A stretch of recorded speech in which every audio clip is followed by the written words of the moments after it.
Mr. Sprott, we are very pleased to have you with us for this Matterhorn interview. As you know, the gold price started to go up already before the non-tapering announcement of the Fed the other day. Why do you think that happened? That it's like most other things. There's always somebody who knows ahead of time, right? Yeah. And if you want to take it one step further, Lars, I mean, I always thought that the taper talk was to knock the price of gold down. Mm-hmm. Because nothing else got affected, right? Until all of a sudden the bond market backed up in Mr. Bernanke's face. And to think now that, we have no taper and the price of gold's $1,360 and it was probably $1,700 or $1,650 when they announced the taper. So, when you look back at all the headlines that we had to sort of go through because of the supposed taper, which I never believed in, by the way, I'm just shocked. Well, I think we'll see quite a dramatic rally here. Yeah. Mr. Sprott, in general, are we witnessing unprecedented times? Of course we are. I always start with, zero interest rates. How could a population believe in that, right? And then you go to printing money. How could a group of financial people believe in printing money? Like, so conned the market here into believing that it's some kind of legitimate policy. And then for the third thing is for the market to believe we have some kind of economic recovery when all the data points suggest it's impossible that we have a recovery. So those three things just drive me nuts in a way. Yeah. Taking a look at the gold price, it has been smashed big time during this year, and the bull market in gold has lost its steam. Why would you say the best for the gold price is nevertheless yet to come? Well, because for all sorts of reasons. First of all, the printing money policies are not working. We don't have any economic growth, but we keep increasing the debt. Now, of course, instead of it being at government and individual level, it's gone to the central bank level. It's still debt, though. I do think Mr. Bernanke lost control of the bond market. That's particularly why he didn't announce tapering this time around. He needs bond interest rates to go down. As you've discussed and many other people have discussed, the physical demand for gold is well in excess of the annual supply. I've written 3 articles, all entitled "Do the Western Central Banks Have Any Gold Left?" And I think it's very, very obvious that the central banks have been involved in selling gold out of their vaults to keep the price down, so that we can all believe that their fiat currencies maintain some value, even though it's very easy to see that most of the major governments who are carrying out those policies are all insolvent. Yeah. What things need to be in place before you talk about a bubble in gold? And where do you see the limit for the price of gold? Well, for me to see, let's say, a pop in gold, you would need one of 3 things. First of all, you have a sort of maniacal move in the price of gold. That might be a tip-off. 2, you saw that the central planners actually become more financially responsible, which of course we don't see. And 3, if they finally capitulated and made the currencies gold-backed, then of course we wouldn't need to be involved in gold, because you could be involved with the currency because it would be backed by gold, which I don't suspect we will see either. So I think we have a long way to go before you're going to see any of those elements manifest themselves. If one takes a look at the gold price action, the price declines in gold come usually abruptly, out of the blue. What does this tell you? That's a great question. It tells me that the people who are active on the sell side of the market earnestly want the price down in a hurry for some nefarious purpose. Yeah. Do you think this is meant as a shock? It was probably best described by a fellow named James Turco, I know you know. That Fed has had a managed retreat here for the last 13 years in the price of gold. They never wanted the price of gold to go up, but it has gone up. And I think when it was starting to get out of control, when it got up to 1920, that's when they brought in the shock troopers, as you might describe them, right? And just bashed things quickly. And of course, we see this more and more all the time, violent, swings that take a second or a minute or something like that. So yeah, I think it's very purposeful. I think it's meant to discredit gold, even as we sit here and we think of all the people that would benefit by owning gold in increasing amounts when you start including, the Japanese, the Indonesians, the Indians, the Cypriots, the Greeks, so many people that would benefit by owning gold instead of owning their own paper currencies, and that number of people keeps swelling all the time. So I think that there's more and more reasons to own gold all the time. But the biggest reason, the one I focused on the most, is the physical demand elements. And I liken what's happening here to, I just see exactly what's happening. They ran out of gold.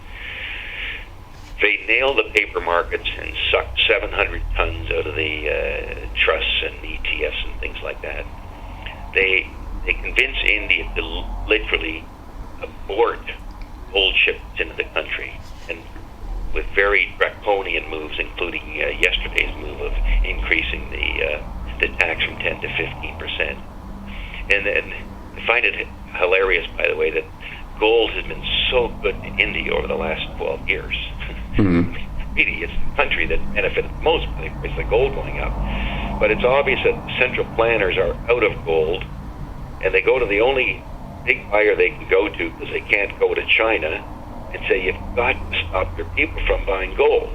And it's amazing that, there's not a week goes by that there's not a new measure in India. And again, they didn't disappoint us this week. So you can see that the pressure's on to keep the Indians out of the market.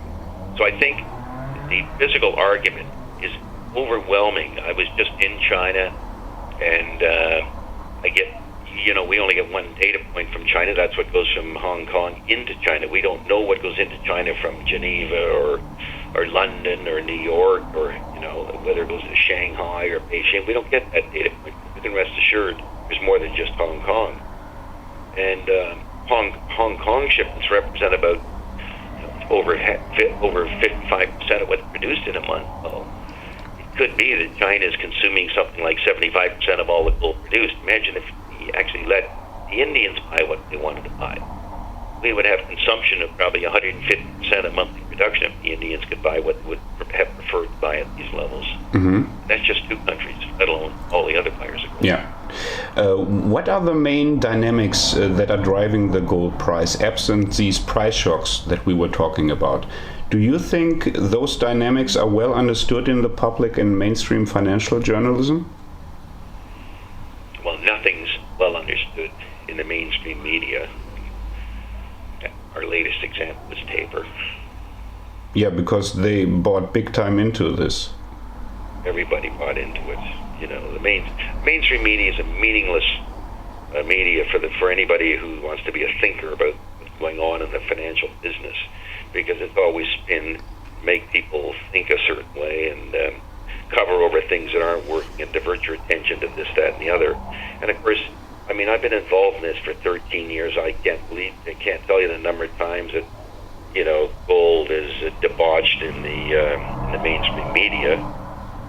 That's just something you get used to. But thank God, mainstream media doesn't mean much to a certain segment of the population, and certainly a lot of the Asian population, and those who are free thinkers in the developed world. So we will win the day. I think we've won the day already. It's just that we have an enemy who doesn't want to give up yet. Yeah. But they will be forced to give up. Mainstream financial journalism labels you a conspiracy theorist for talking about the gold price and gold market manipulation. I won't talk with you about this. My question is rather, as an active market participant, becomes the manipulation more obvious, more and more? Sure, of course it is. Hell, not only that, people who admit to it more and more. I mean, to think that, we had the LIBOR thing, then we had the electricity thing, and I think J.P. Morgan just agreed to pay some $980 million fine here for manipulating the high-grade investment yield market. The Fed manipulates the interest market. We know that. I mean, if it's not manipulation, I don't know what you call it. Just because it's done by government doesn't mean it's not manipulation. It is manipulation. Making a market go somewhere where it doesn't belong. And I have no doubt when I look at the physical statistics for gold, I know the market is manipulated. And you can call me a conspiracy theorist if you want. I mean, it's almost becoming normal to have conspiracies. So in that sense, I'm just telling it like it is. And I think most people who spend some time thinking about it, which is not the mainstream media, would realize that there's all sorts of incentives for people to manipulate things, particularly when there's no jurisprudence that comes out of it all. Yeah, and how do you see this, that this manipulation becomes more obvious? What is this a sign for? Well, sure, there's lots of reasons to show that the manipulation is obvious, particularly in gold. So we see the COMEX inventories go down. We see that Germany can't get their gold for 7 years. I mean, literally 4 billion. I think I've written on this before. I mean, they asked for 4% of their gold that the U.S. has 4% of their gold, and it takes over 7 years, which is ridiculous. I mean, it's 50 tons a year, and meanwhile, China imports 100 tons a month through Hong Kong. So there's not a logistical issue here. It's not that tough to deliver it.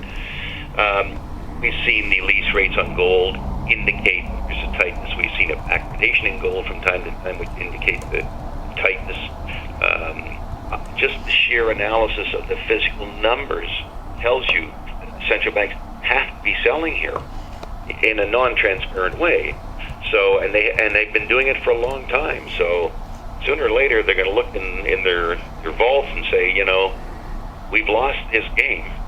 Are we going to stop this and just let the price go, or there's going to be a level where they're going to know they're at a point of no return, and I suspect we're not very far from there. It's been a long, hard battle. The recent data of shipments into China and India until they stopped the flow. I mean, they were so unbelievably large that you knew the central banks had a seller here, and I think the orchestrated takedown in order to drain the trusts. I mean, 700 tons in half a year is 1,400 tons a year. That's about 2/3 of mine supply, ex-Russia and ex-China.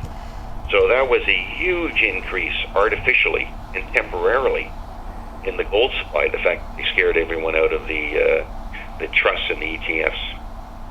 Will the West regret its anti-gold policy someday soon?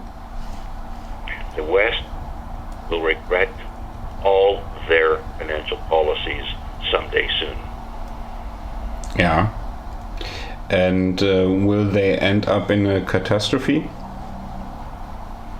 I don't see any way out of it.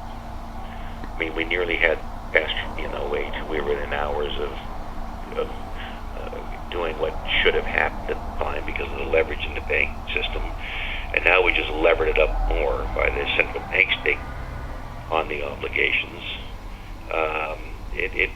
It will end up in a lot of defaults and non-payment of commitments. There's just no way around it. That's the easiest call of all time, that these governments cannot honor their promises. Yeah. Financial promises. So this will end up with a huge credibility crisis, right? Well, I would say there already is a credibility crisis. Yeah. I mean, what do we think the Fed's credibility is today? In 2009, we're talking about an exit policy. That's another one that was, supposed to keep things under control and suggest that they were prudent. I think paper talk was meant to suggest they were prudent, and they got away with it for 6 months. Well, here we are, and now we know they're not prudent again. And we may get a very dovish new chairman of the Fed. It would appear that way. So the market knows that we don't have prudent individuals running the monetary policies in the world. They're not prudent whatsoever, including, of course, the most extreme example recently is what happened in Japan, which was beyond anything the Fed's done on a relative basis. Yeah. Is this kamikaze policy in Japan? Well, I think it's, if you realize, I imagine that central planners are talking all the time, okay? Mm-hmm. And somebody has to be buying somebody else's bonds all the time because there are these ebbs and flows. And, of course, in the last month, for example, the Japanese, I think they bought something like $55 billion of bonds, U.S. bonds, while rates were going up because they probably got the call. We need somebody to buy these bonds. And I'm sure the opposite would be true if, Japanese rates went up, then they might lean on the Fed or the Bank of England, or if Europe's banks needed money. As you know, there's some thought the Fed has lent a lot of money to the European commercial banking system. Yes. He doesn't have quite the same authority. So there's all this quid pro quo going on, but collectively it's just massively irresponsible. What do you expect would be the outcome if there was an independent audit of the gold of the U.S. Treasury? I don't think there will probably ever be an audit. Yeah. Somebody announces it's all gone and then said, let's do an audit. Wouldn't take long. I don't think there'll be an audit, but I suspect that there's not nearly the amount of gold there that they suggest. And this is the reason that there will be no audit? Of course. We can't have an audit and say the gold's not there. So there won't be an audit for sure. But it's worthwhile to call for it, or do you think otherwise? Well, it's worthwhile to call for it. I mean, Ron Paul tried to get it approved, but of course it got nixed somewhere along the line. It's not going to happen. I mean, it's just not going to happen. Yeah. I'm sure the gold's not there. Yeah. Are you for physical silver more optimistic than for physical gold in the long run? Well, I certainly think, as much as gold was the investment of last decade and will be a great investment this decade, I think silver will outperform gold in this decade, simply because there's so little supply of silver.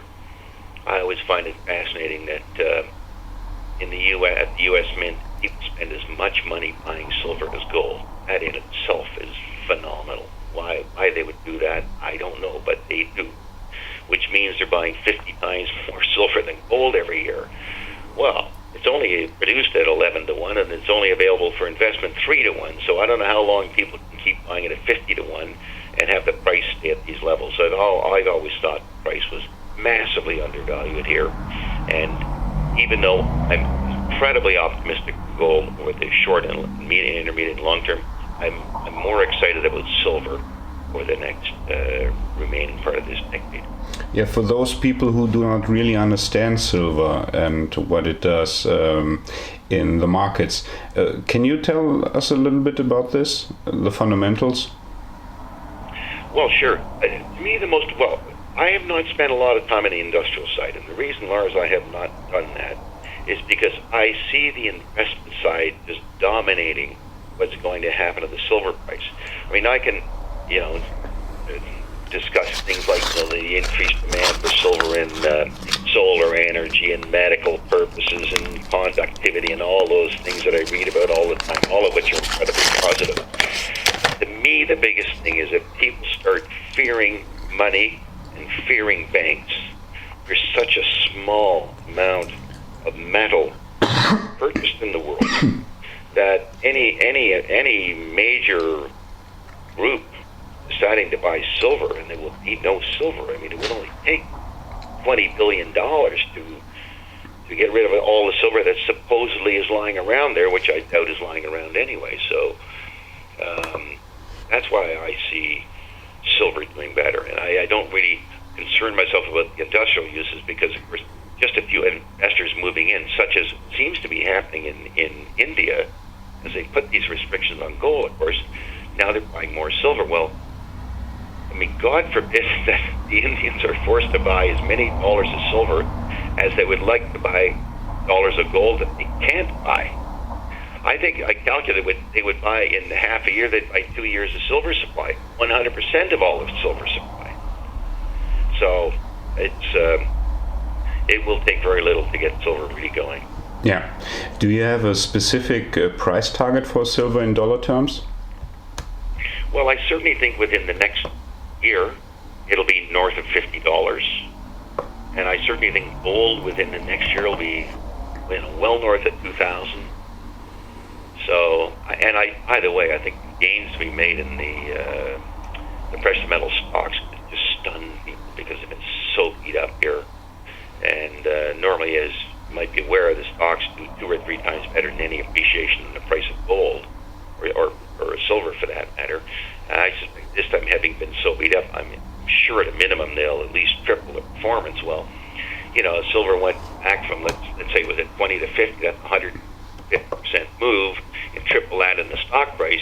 You're talking about a 450% gain in a year here. So, yeah, I think it's going to be a very exciting time this next year in the equities. Yeah, and what's your outlook for platinum and palladium? Well, I don't specifically cover platinum and palladium at our firm. I would suggest you speak to David Franklin or Rick Rule on that, because I don't spend every waking moment looking at the fundamentals as I might gold and silver. Mm-hmm. So I would have you speak to them. Yeah, but just a little bit. I mean, you talk to them sometimes. Put it this way, Lars, I'm sure that if gold and silver hit new highs, platinum and palladium will follow right along. So I'm not 100% intimate with the physical fundamentals and what the new uses are and what's happening in South Africa minute to minute, things like that. Yeah, it's not an area I've focused on. Okay, I'm absolutely convinced they'll be a lot higher. Yeah, and what's your outlook for energy commodities? I mean, there's the gold and oil ratio, and it's pretty much stable. Do you think that oil will follow gold? I don't pretend to be an expert on oil, but I can tell you this: whenever people say, "Well, why are you not investing in oil?" I say, "I'm not investing in oil because I'd much rather invest in the real reserve currency." And when I can see such spectacular gains, I just rule everything else out of my mind. I feel so certain of it. I spend so much time looking at it. I don't need to guess at where the price of oil is going. And I've done so much work on gold and silver, and I can see exactly what should happen. And of course, has not happened in these last 2 years as I expected it to. But then again, everything that's happened and why it's happened all seems so obvious every time you get to look back 20/20 hindsight exactly what was going on. So those are unusual, anomalous factors coming into the market that in the long run, of course, won't carry the day. In the long run, supply and demand will carry the day. So I don't I prefer to own something real than something paper, and oil would be in that category. But I don't have a specific projection on oil here. Yeah, but do you think that gold could become a prime form of money in international trade, for example, in exchange for energy and natural resources? Places like the Middle East or Russia could be open for this, right? Well, I have no doubt lots of people would prefer to receive gold. Whether people are prepared to pay gold is a whole other thing. Because, of course, the international trade is so much bigger than the trading of the gold market. Say, I think there might be some difficulty with that, particularly with the amount of currency outstanding. As I don't even know what the multiple is of the amount of gold that's out there, but it's probably 10, 20, or 30 times bigger. So there's going to have to be some adjustment to actually be able to use gold as to back your currency. And of course, that adjustment has to take place with the price of gold going up. So I think ultimately we're going to come to that. I don't know if it'd be day-to-day things, but I think on a balance of payments basis, I suspect that some governments are going to want to get paid in hard currency rather than fiat currency. Yeah. Do you think that the Chinese will ultimately back up the yuan with gold? I think the intention there is to get a significant amount of gold in the country so that they then can suggest that their currency is the strongest currency. Even in their case, I don't think they can get enough gold to back all the currency in circulation. Mm-hmm. What's your outlook in general for the future, not just financially, but maybe also seen from a geopolitical and social political point of view? Well, unfortunately, if we have some degree of financial carnage here, we already have an economy where the lower income groups are being dispossessed daily. I mean, God forbid that we have some kind of situation in the financial industry where they are more looted. And when I say looted, I can point to Cyprus, I can now point to Poland and their bonds. You can point to currency controls, and whether it's Argentina or Venezuela, but we get more and more of these populations who are negatively affected by the decisions being made in order to keep people who are in power and make things seemingly look like they're normal. So I'm not very constructive on where this all might go, because I think we need to totally reshape the financial system. The whole leverage banking system is, to the degree that it's leveraged, is totally ridiculous. Yeah, but do you think that a big war might be the exit strategy, the real exit strategy? Lars, I don't have an opinion on that. I really don't know. That's not something I know a lot of people think that could happen. It might happen if people get desperate, that maybe war might seem like a better choice than just, being poor and dying. But I don't have an opinion on it. Okay. I thank you very much for taking your time. Okay, Lars, all the best. To you too. Bye. Thanks. Bye-bye.